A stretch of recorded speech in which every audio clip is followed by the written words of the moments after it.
출애굽기를 보면서 이스라엘 백성들의 신앙의 여정을 저희들의 삶에 적용해 보고 있습니다. 오늘 이 본문은 모세가 정말로 하나님 앞에 실망을 하고 낙심된 가운데 기운이 빠져서 용기를 잃는 모세에게 또 아론에게 하나님께서 다시 나타나서 하나님의 그 약속의 말씀을 재확인하는 그런 모습을 보여주고 있습니다. 특별히 7장 3절과 4절을 주목해서 보면 하나님의 뜻이 잘 나타나 있습니다.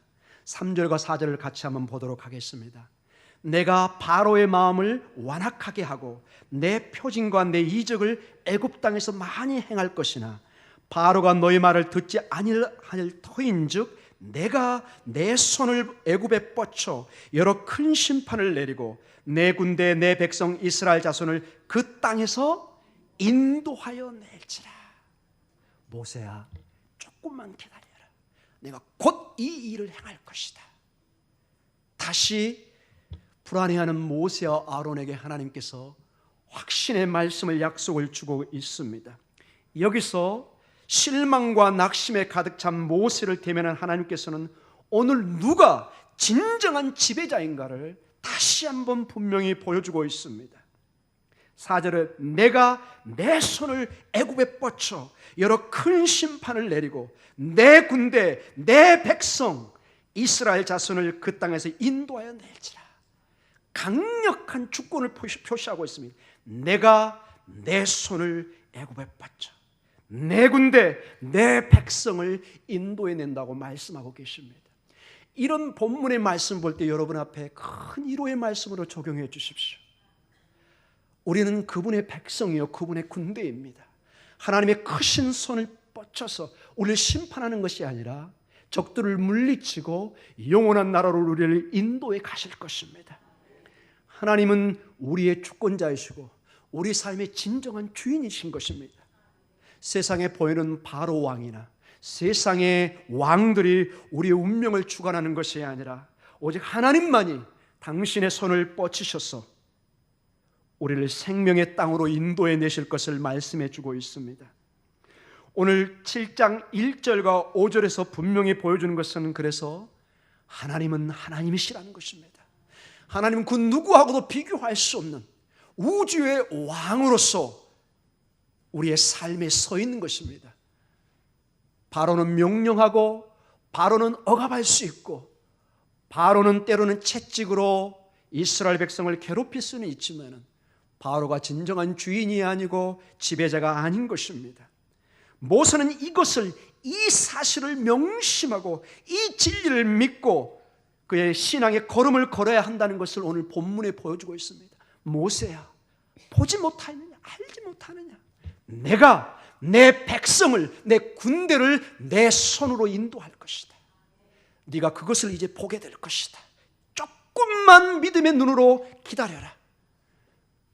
사랑하는 성도 여러분, 우리도 우리 목동 중앙교회도 어떠한 상황 속에서도 우리의 모든 것을 지배하시며 하나님이 하나님이신 것을 믿고 우리의 삶을 믿음의 삶을 경주해야 할 것입니다. 우리의 비밀이신 하나님의 비밀이신 그 예수 그리스도 안에서 우리는 믿음의 경주를 쉬지 말아야 할 것입니다. 그렇습니다. 우리의 신앙의 삶은 우리의 삶에 하나님이 하나님 되시는 것, 그것을 실천에 옮기는 것입니다. 우리의 삶에 하나님이 하나님으로 영광을 받을 때 그 삶은 축복의 삶을 받는 것입니다.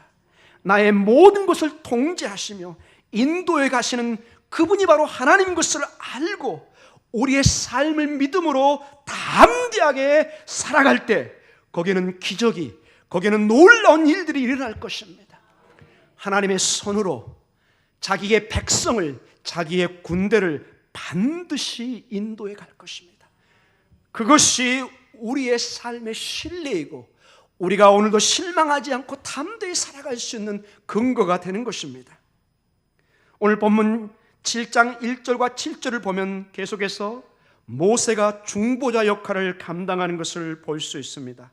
특별히 1절과 2절을 주목해서 봐보시기 바랍니다. 오늘 7장 1절과 2절에는 이런 말씀이 나옵니다.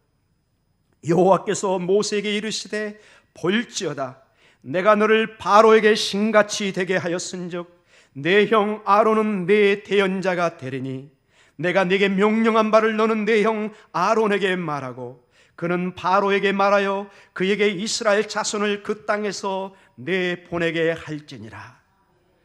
모세는 하나님을 대신하는 사람으로 나옵니다. 바로는 자신을 신으로 여기는 왕이라고 말하고 있지만은 그러나 오늘 본문에서 하나님께서는 바로의 자리를 정확하게 자리를 매김하고 있고 모세를 바로에게 신같이 자리매김하고 있습니다.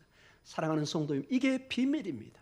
세상이 우리를 신처럼 우리를 지배자처럼 달려올지 모르지만 하나님은 분명히 말씀하십니다. 우리는 예수 그리스도의 복음 안에서 왕 같은 제사장으로 세상을 다스릴 것입니다. 이걸 믿음의 눈으로 우리가 보아야 됩니다.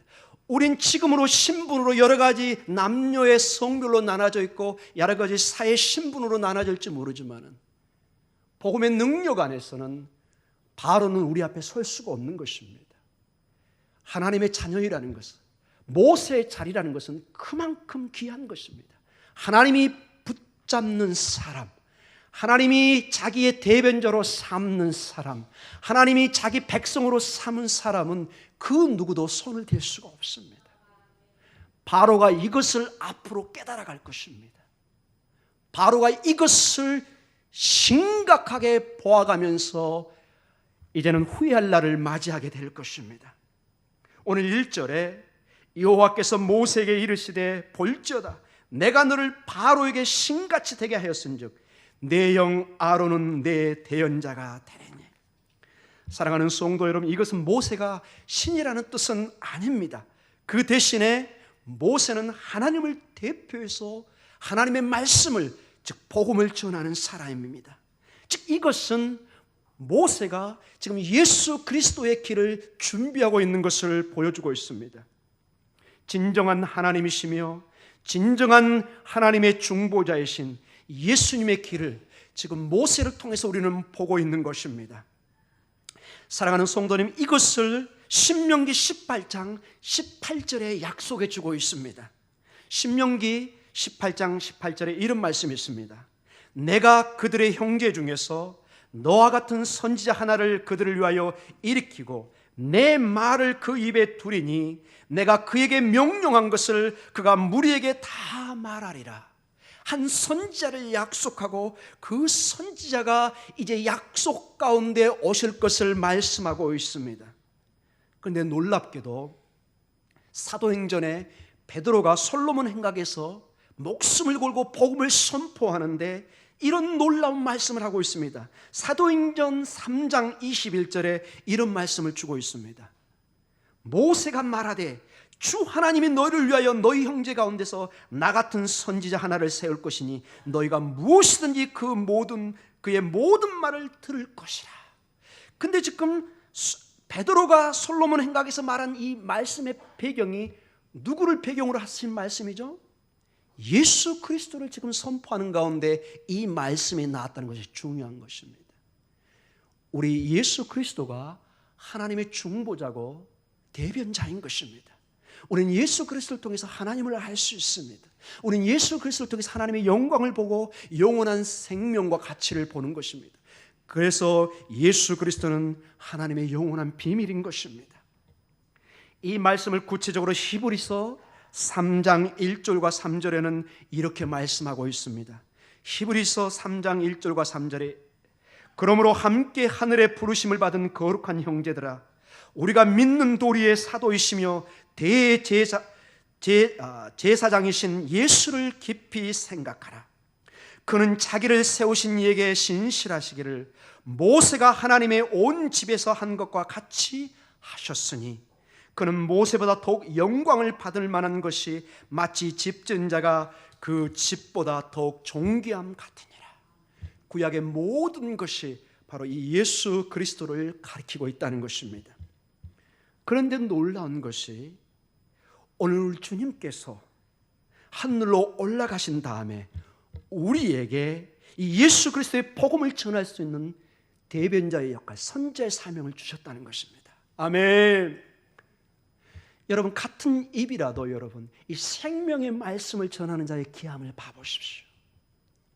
온 우주의 비밀이신 예수 그리스도를 전할 이 고난과 이 사명을 우리에게 주셨습니다. 아멘. 죽으면 사라질 이 입술, 우리의 이 말에 생명을 담을 수 있는 그 고귀한 사명을 주셨습니다.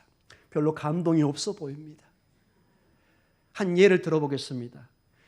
여러분, 어떤 CEO와 점심 한번 먹고 대화하는데 40억, 50억을 지불하는 사람이 있습니다. 혹시 방송에 보셨나요?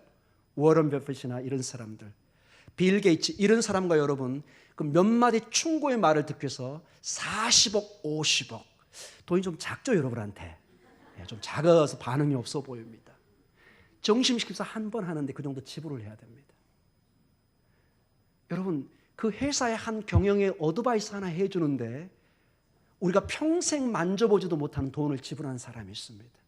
그리고 막 기뻐서 막 자기가 당첨됐다고 막 온 집안에 광고를 하고 돌아다니는 사람이 있습니다. 사랑하는 성도 여러분, 오늘 온 우주의 비밀을 전하는 입술을 우리에게 주셨습니다. 복음을 전하는 자, 온 우주의 생명을 전하는 자, 마지막 때에 생명의 면류관은 우리에게 주어질 것입니다. 사랑하는 딸아, 사랑하는 아들아, 네가 나를 전했구나. 이 생명의 말씀을 죽어가는 생명들에게 전했구나. 너는 내 면류관을 받으기에 합당한 자다. 착하고 충성된 종이다. 이렇게 말씀하십니다.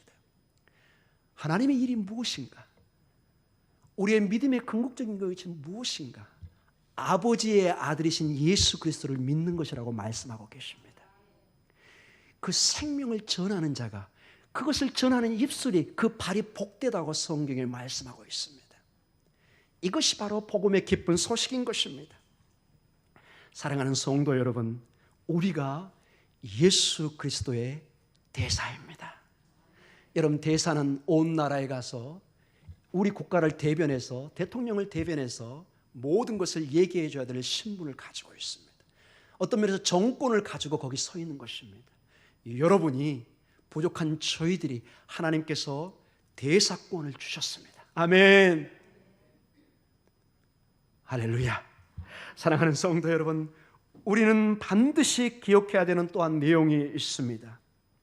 이 일이 주어졌을 때, 모세에게 주어졌을 때 그의 나이가 차마 제가 말을 할 수가 없을 정도입니다. 7절을 같이 읽도록 하겠습니다. 시작. 그들이 바로에게 말할 때 모세는 80세였고 아론은 83세였더라. 익히 알고는 있었지만 이 말씀을 준비하면서 많이 놀랐습니다. 우리 어르신들 많이 계시는데 오해해서 듣지 마시고요. 여러분, 연세가 하나님의 일을 멈추는 것이 아닙니다. 우리 시니어 어르신들은 가장 적기입니다. 여기 성경 기준에 80세와 83세, 이것보다 어리신 분들은 말을 하시면 안 됩니다. 앞으로. 사랑하는 성도 여러분, 제가 이걸 준비하면서 굉장히 마음이 이걸 어떻게 전해야 될까, 본문에 나와 있는 거라 제가 어떻게 할 수가 없었습니다. 저기서 본 것은 뭐냐? 하나님이 역사하시면 환경과 나이에 상관없다는 것입니다. 하나님이 하시면 하시는 것입니다. 우리 하나님이 장로님을 들으셔 쓰시면 쓰시는 것입니다. 우리 안수 집사님들을 들어 쓰시면 쓰시는 것입니다. 아멘. 담대함을 가지십시오. 우리 청년들, 우리 권사님들, 이 여름에는 얼마나 무덥고 힘드셨습니까? 모세 할아버지를 보시고 힘을 내십시오. 아직도 나는 젊구나. 아직도 나는 많은 세월이 남았구나. 할렐루야. 더욱 제가 또 저번에 강조했죠. 이 당시에 평균 연령이 몇 세라고요? 30대 내지 40세. 이거는 과학적 데이터를 가지고 있습니다. 우리나라도 마찬가지입니다. 여러분, 몇백 년 전에 우리나라 그렇게 오래 못 살았습니다. 거의 40세 넘으면은 오죽했으면 한갑을 온 가족이 잔치를 했겠습니까? 그만큼 어려웠다는 것이죠. 80세, 83세, 우리에게 큰 희망을 주는 분들입니다. 우리 목동 중앙교회는 이제는 나이와 성별과 그 무엇을 떠나서 하나님이 주신 명령 속에서 아멘 할렐루야로 감당하는, 세상에 정말 감당할 수 없는 믿음의 용사가 되기를 축복하며 기도합니다. 사랑하는 성도 여러분, 오늘 또 우린 본문 4절과 5절에서 내가 무엇을 할 것이다, 영어 표현으로 I will 이런 말을 씁니다. 강한 의지를 쓸 때 영어 표현으로 I will do that 이렇게 씁니다. 내가 그것을 반드시 할 것이다. 4절에 이런 말씀이 있습니다. 바로가 너희의 말을 듣지 아니할 터인즉 내가 내 손을 애굽에 뻗쳐 여러 큰 심판을 내리고 내 군대 내 백성 이스라엘 자손을 그 땅에서 인도하여 낼지라. 아멘. 강력한 하나님의 의지를 보여주고 있습니다. 내가 내 손을 애굽 위에 펴서 이스라엘 자손을 그 땅에서 인도하여 낼 때에 애굽 사람이 나를 여호와인 줄 알리라 하시며 주님의 강력한 약속을 주고 있습니다. 내가 내 손을 애굽에 뻗쳐 여러 큰 심판을 내리고라는 심판의 말씀을 주십니다. 왜 하나님께서 이 일을 하실까요? 5절에 이런 말씀이 있습니다. 애굽 사람이 나를 여호와인 줄 알리라 하기 위해서입니다. 이 일을 통해서 하나님의 하나님 되심을 보여주기 위해서 이 일을 한다는 것입니다. 사랑하는 성도 여러분, 우리가 봤던 본문과 그 전의 본문을 통해서 보면은 하나님을 아는 방법이 두 가지가 있습니다. 먼저 출애굽기 6장 6절과 8절 말씀에 이런 내용이 나와 있습니다. 출애굽기 6장 6절과 8절에는 우리는 하나님을 알아가는데 하나님의 은혜를 통해 구원을 받는 것을 통해서 하나님이 어떤 분이신가를 알게 됩니다. 6절에 그러므로 이스라엘 자손에게 말하기를 나는 여호와라. 내가 애굽 사람의 무거운 짐 밑에서 너희를 빼내며 그들의 노역에서 너희를 건지며 편팔과 여러 큰 심판들로서 너희를 속량하여 너희를 내 백성으로 삼고 나는 너희의 하나님이 되리니 나는 애굽 사람의 무거운 짐 밑에서 너희를 빼낸 너희의 하나님 여호와인 줄을 너희가 알지니라. 이 하나님의 놀라운 구원을 통해서 하나님을 알게 하십니다. 근데 또 두 번째 방법이 있습니다. 굉장히 이거는 경고의 말씀입니다. 두 번째는 하나님의 진노의 심판을 통해서 그분이 어떤 분인가를 알게 하십니다. 오늘 그것이 본문 7장 4절과 5절에 나와 있습니다. 우리가 봤던 그 말씀입니다.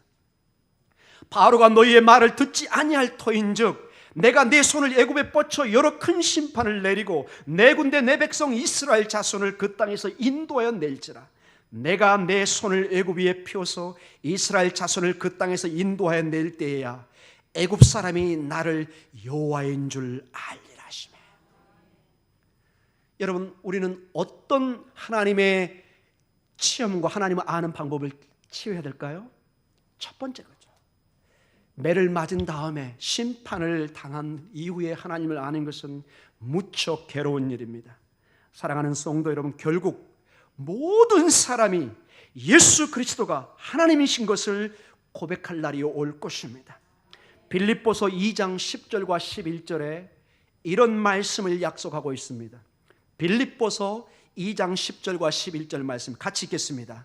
하늘에 있는 자들과 땅에 있는 자들과 땅 아래에 있는 자들로 모든 무릎을 예수의 이름에 꿇게 하시고 모든 입으로 예수 그리스도를 주라 시인하여 하나님 아버지께 영광을 돌리게 하셨느니라.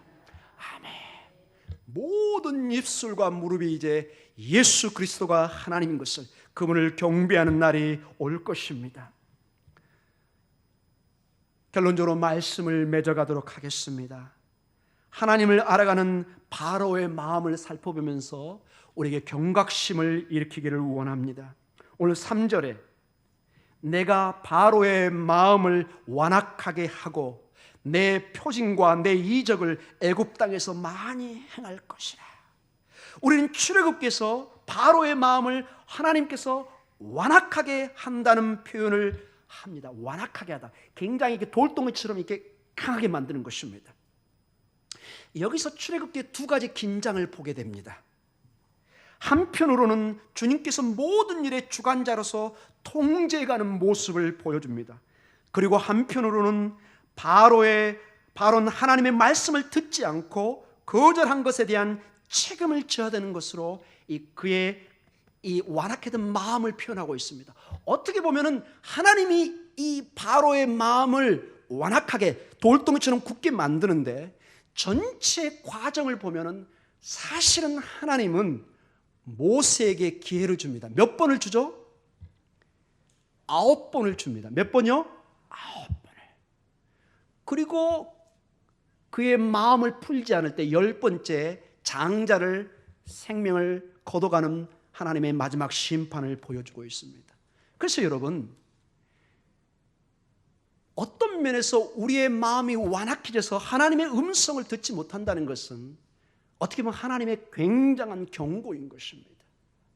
마지막에는 이것을 변명할 수 있는 길이 없는 것입니다. 그래서 성경은 우리에게 경고합니다. 우리가 하나님의 말씀을 듣기를 거절하는 것에 대한 책임을 물으실 것을 말씀하고 있습니다. 시편 95편 8절에 이런 말씀이 있습니다. 시편 95편 8절에 같이 읽겠습니다. 너희는 무리바에서와 같이 또 광야의 마사에서 지내던 날과 같이 너희 마음을 완악하게 하지 말지어다. 하나님의 말씀이 떨어지고 주의 복음이 선포되는데 마음을 닫아버리는 사람이 있습니다. 이것은 정말로 해결할 길이 없습니다. 주의 말씀이 들어가서 마음을 옥토밭을 만들어야 거기서 식물이 자라고 풍성한 곡식을 거둘 수 있을 텐데, 이 마음을 돌발적으로 계속 둬버린다면 식물이 자랄 길이 없는 것입니다. 이 시편 95편 8절을 받아서 히브리서 3장 7절과 13절에는 그것을 재해석하고 있습니다. 히브리서 3장 7절과 13절의 말씀입니다. 그러므로 성령이 이르신 바와 같이 오늘 너희가 그의 음성을 듣거든 광야에서 시험하던 날에 거역하던 것과 같이 너희 마음을 완고하게 하지 말라. 거기서 너희 열조가 나를 시험하여 증험하고 40년 동안 나의 행사를 보았느니라. 그러므로 내가 이 세대에게 노하여 이르기를 그들이 항상 마음이 미혹되어 내 길을 알지 못하는도다 하였고, 내가 노하여 맹세한 바와 같이 그들은 내 안식에 들어오지 못하리라 하였느니라. 하나님의 음성을 듣지 못하고 완악한 마음으로 있으면 궁극적으로 하나님의 안식에, 하나님 나라에 들어올 수 없다는 것을 말씀하고 계십니다. 그래서 12절과 13절의 말씀은 우리 목동중앙교회의 아주 중요한 말씀입니다. 12절과 13절 같이 읽겠습니다. 시작. 형제들아, 너희는 삼가 혹 너희 중에 누가 믿지 아니하는 악한 마음을 품고 살아계신 하나님에게서 떨어질까 조심할 것이요, 오직 오늘이라 일컫는 동안에 매일 피차 권면하여 너희 중에 누구든지 제 유혹으로 완고하게 되지 않도록 하라. 아멘. 그래서 우리는 피차 권면을 해야 됩니다. 기도해주고 붙잡아주고. 우리 공동체는 누구 하나 여기서 떨어져 나가서는 안 됩니다. 우리는 한 지체이고 한 생명체입니다. 우리 모두는 함께 하나님의 안식으로, 하나님의 생명으로 가야 할 것입니다. 연약한 자가 있고 부족한 사람이 있으면 기도하고 함께 우리는 말씀으로 권면하고 나아가야 될 것입니다. 사랑하는 성도 여러분, 저는 거듭 강조합니다. 여기 서 있는 담임 목사는 그 누구 편도 아닙니다. 여러분 모두는 저의 영적인 자녀들입니다. 여러분의 한 사람 한 사람 아픔은 바로 저의 아픔이고 저의 고통입니다. 이것을 감당 못하면 저는 이 교회를 떠나야 됩니다.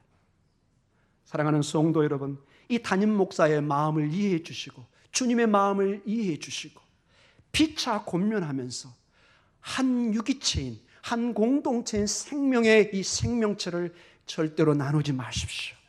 하나 되십시오.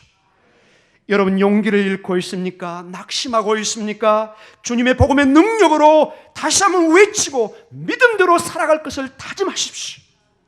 하나님이 우리를 통제하고 주관해 가실 것입니다. 하나님께서 그분의 언약을 반드시 지키실 것입니다. 우리가 하나 되어서 함께 기도할 때 하나님은 반드시 공동체를 살리시고 축복하실 것입니다. 하나님이 우리를 자유케 하실 것입니다. 하나님이 우리를 구원하실 것입니다. 사랑하는 목동중학교 우리 사랑하는 성도 여러분, 자, 지금부터 복음을 찬양하십시오. 복음을 기도하십시오. 복음을 묵상하십시오. 복음을 들으십시오. 복음을 여러분의 마음에 채우십시오. 복음 안에 일하십시오. 복음 안에 여러분의 삶 속의 영광을 드러내시고 그 삶의 하나님의 영광을 위해서 용기를 내어서 복음의 능력이 여러분의 삶에 차고 넘치는 놀라운 역사가 있기를 기도합니다. 그리할 때 주님이 오시는 그날에 착하고 충성된 종이라, 내 사랑하는 아들아, 내 사랑하는 딸들아, 이 놀라운 축복의 음성을 들을 줄 믿습니다. 기도하겠습니다.